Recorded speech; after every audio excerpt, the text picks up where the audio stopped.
menarik sekali apa yang disampaikan oleh Ibu Neti, bahwa ternyata kebijakan yang selama ini dikeluarkan oleh pemerintah, termasuk kebijakan publik tentang penanganan wabah ini, tidak semuanya dirapatkan dulu, dikoordinasi dengan Dewan Perwakilan Rakyat atau para dewan ini.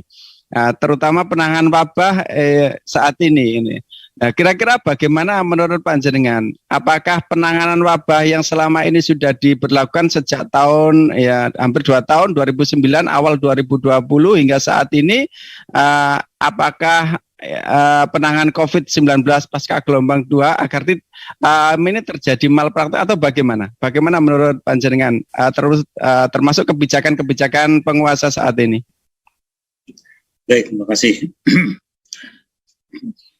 Nah, kalau tadi kita menyimak pernyataan Bu Neti, ya, kita bisa simpulkan bahwa kebijakan penanganan COVID hari ini, karena banyak yang tidak melibatkan, ya, atau katakanlah tidak rembukan dulu dengan DPR, ya, yang notabene adalah wakil rakyat, itu menunjukkan satu paradoks sebetulnya, karena kebijakan publik yang baik itu salah satu cirinya memang harus aspiratif, ya, dan melibatkan rakyat, ya, termasuk tentu wakil rakyat dalam hal ini. Ya. Rakyat itu harusnya tidak hanya jadi objek, ya, tapi sudah harus jadi subjek juga, karena rakyatlah yang memiliki kekuasaan. Ya. Nah, tapi fakta menunjukkan bahwa hari ini rakyat hanya menjadi objek, ya, objek penderita, ya. Jadi asumsinya rakyat itu bodoh, ya, dan harus mau manut dengan pemerintah, ya.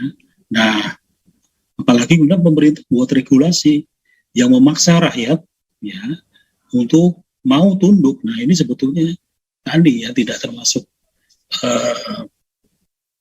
bisa dikatakan ada malpraktek dalam pembuatan kebijakan publik, ya. Sudah tidak aspiratif, tidak melibatkan rakyat, tapi regulasinya itu memaksa rakyat, ya, memberatkan rakyat, ya. Nah, meskipun memang mungkin susah dibuktikan, tetapi wajar kalau kemudian rakyat itu menaruh kecurigaan, ya. Karena rakyat itu sudah, sebetulnya saya melihat, ya, rakyat itu sudah pinter-pinter sebetulnya di era melek informasi, era kemajuan informasi hari ini, ya. Tetapi di sisi lain, ya, mungkin pemerintah lupa bahwa hari ini itu semua informasi itu bisa diketahui oleh orang banyak dalam waktu yang tidak lama, gitu, ya, sehingga masih jahiliyah lah itu, ya, perilaku yang termasuk dalam perumusan kebijakan publik, khususnya menyangkut penanganan pandemi COVID, ya. Rakyat itu sudah susah move on, karena tiap hari atau sering kali disuguhi dengan kebohongan, ya, atau ketidakkonsistenan, ya. Kita ingat dulu lah bahwa ketika COVID masih melanda di Cina, bagaimana sikap, perilaku, dan statement dari pejabat publik, ya, seakan-akan itu jadi guyonan, ya, tidak menunjukkan bahwa ya itu pasti akan juga terjadi di Indonesia, ya. Ya. Kita bangsa yang kuat, ya, kita selalu minum jamu, nggak mungkin COVID masuk Indonesia karena perizinan di Indonesia berbelit-belit, jadi malah jadi barang mainan. Singkat cerita, ketika COVID datang, itu betul-betul kita termasuk yang tidak siap, ya. Jadi penanganannya ala kadarnya, tanpa desain yang jangka panjang, detail, dan penuh perhitungan, ya. Jadi saya bisa mengatakan bahwa terkait PCR ini memang ya jangan salahkan rakyat, kemudian rakyat itu menaruh kecurigaan, ya. Karena seperti yang tadi dikatakan Bu Neti, saya ingin menambahkan bahwa sebetulnya ini karena saya alhamdulillah ya 3 minggu di rumah sakit dan merasakan atau menjadi penyintas COVID ya. Dan saya itu 3 kali tes ya itu positif terus, baik pertama antigen dan PCR, kemudian dilanjutkan dengan PCR ya. Tapi alhamdulillah saya diperbolehkan pulang ya. Nah saya tanya, dok kan saya masih positif. Nah dokter mengatakan bahwa sebetulnya yang penting itu bukan hasil tesnya ya, tetapi memang nih hasil ronsen Bapak itu sudah menunjukkan sisi positif ya, artinya sudah berkurang bintik-bintik di paru-paru dan sebagainya dan sebagainya.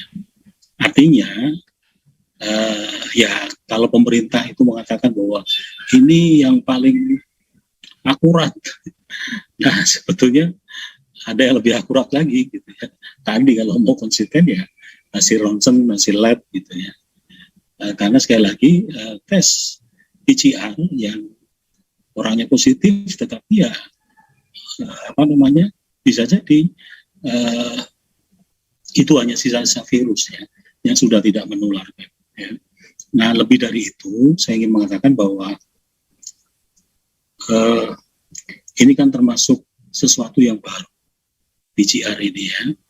Nah, kalau kemudian tiba-tiba pemerintah itu membuat regulasi yang memaksa pada rakyat ya. Dan ini anehnya ada perbedaan antara Kemendagri dengan Kemenhub ya. Menhub itu masih membolehkan antigen, tapi Kemendagri bersikuku harus PCR ya. Nah tadi kalau terkait dengan lebih akurat ya saya kira terbata ya. Nah, ini bisnis baru dan pemerintah harusnya berpikir juga kalau kemudian jelas-jelas ini memberatkan rakyat, itu juga akan membuat ya bisnis pesawat atau penumpang pesawat itu akan turun drastis. Ya. Di samping kebijakan-kebijakan lain yang juga sangat tidak pro rakyat lah, termasuk kewajiban isolasi mandiri yang harus dibayar sendiri selama 5 hari gitu ya bagi mereka yang datang dari luar negeri. Saya kira ini juga memberatkan ya. Jadi ya jangan salahkan kalau kemudian sedikit yang mau datang ke Indonesia karena suruh isoman di hotel yang ditentukan tapi bayar sendiri. Belum lagi tes PCR dan sebagainya. Ya, nah tadi saya ingin mengatakan bahwa pengadaan PCR ini, saya mengutip pernyataannya Pak Said Didu ya, 10% oleh BUMN, artinya berarti 80% itu oleh swasta. Ya, nah karena ini kan bisnis yang baru, ya, sehingga yang kan bisa bermain atau memainkan bisnis ini adalah orang-orang yang dekat dengan kekuasaan. Ya, nggak mungkin kalau dia nggak dekat dengan kekuasaan, karena dia akan tahu. Ya, yang dekat dengan kekuasaan akan tahu. Ya, ini berapa, apa spesifikasinya, ya, dan kemudian dibutuhkan berapa. Ya. Nah, celakanya lagi bisa jadi ya pelaku swastanya ini sekaligus jadi penguasa karena banyak pengusaha yang jadi penguasa hari ini gitu ya. Nah jadi sebetulnya ya lagi-lagi jangan salahkan rakyat ya. Pak Said Didu juga menghitung kalau harganya 900.000 saja itu keuntungannya bisa 10 triliun. Jadi kan ini bisnis yang luar biasa. Saya catat berita hari ini di Twitter, di Bali itu gila-gilaan harganya, ada yang 1.900.000 ya. Nah jadi asumsi bahwa orang yang naik pesawat itu kaya, nah saya kira kan nggak semua ya. Ada yang memang terpaksa butuh untuk naik pesawat karena ada kepentingan mendesak ya.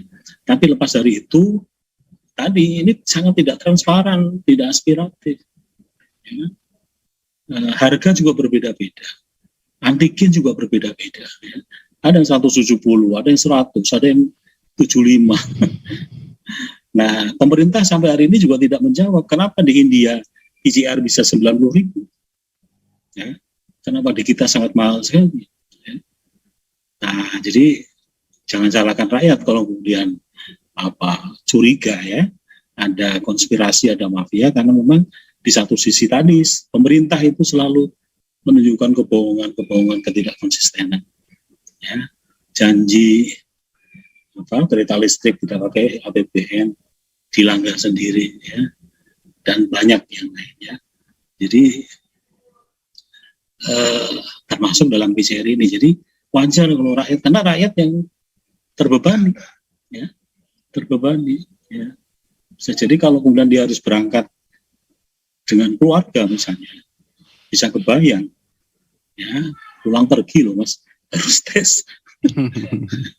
Iya. Jadi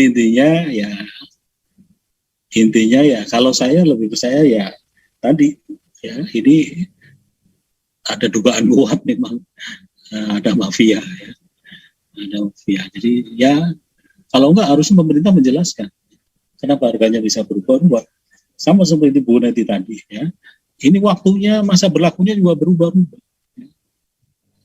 Dan betul kalau orang itu habis dites harusnya malah nggak boleh bepergian. Nah, jadi poin yang saya katakan adalah pengambilan kebijakan publik di Indonesia hari ini lebih banyak sentralistis, tidak aspiratif, ya, kemudian juga kebijakannya tidak transparan, ya, tidak akuntabel, ya, bahkan seringkali yang ditampilkan tadi ya kebohongan demi kebohongan atau ketidakkonsistenan, ya saya kira wajar kalau kemudian rakyat curiga ya. Mungkin disuruh percaya udah susah ya, move on-nya susah ya. Pemerintah sendiri yang membuat rakyat tidak percaya kepada mereka. Saya kira gitu Mas Abdullah.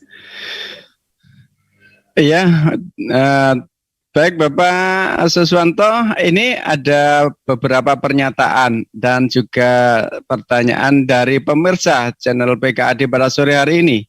Termasuk ini yang kita baca dari Saudara Firman Dilijen, atas nama Saudara Firman Dilijen. Saya Firman Syah Mustafa, Wakil Ketua DPD Organda Jatim.